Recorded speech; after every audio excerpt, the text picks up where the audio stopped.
Honestly, I didn't know there had never been anyone not having a baby as a member of Congress. It just never occurred to me. It's not really one of those things you think about. I knew how old I was. I knew that I wanted to have a child. I had just gotten married, and I knew that I intended to have a child, and it never occurred to me it would be impossible or difficult to do this as a member of Congress. So I find out later that no one has done this before. And it wasn't the easiest thing in the world, because I was commuting from California to Washington every other week. And I was just very fortunate that I was a very strong person and physically very able to carry on all my duties, all my responsibilities. One thing was very interesting. I had a bill on the floor that no one wanted to see passed, because it was, they said it was protectionist legislation, saying that you had to have steel purchased within the United States on certain projects. They didn't know who was going to debate against me.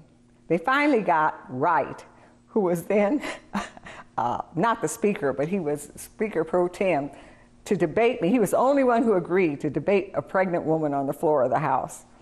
But I have to say, that was like having 434 godparents.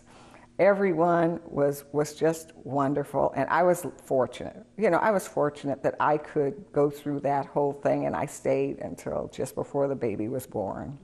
And the most conservative Republican was the one who made the motion to grant me maternity leave. And it was, I got through it. I traveled with the baby back and forth from California, just like before, every 2 weeks.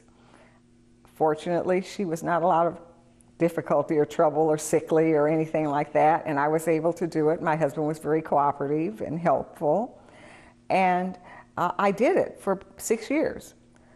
But it did become a problem for me in terms of how she was going to go to school. I thought I was going to be able to work it out so that she could go to school, and then every other Friday we would come back, but I just was unable to work that out. So I decided I would come back to California and run for office. It's incredible that it took all those years before there was a woman. And then, but the attitude among my peers was excellent. And among my district, I only had one letter from one constituent who said, "You shouldn't be back there having babies, you should be working for us."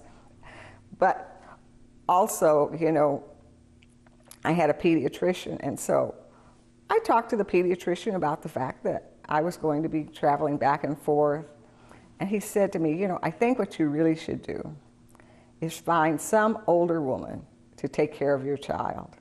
If you're going to continue doing this, going back and forth, rather than dragging her like that, you should find someone to take care of her, and so that you can go back and forth." And I said, "Okay, I'll just get another pediatrician."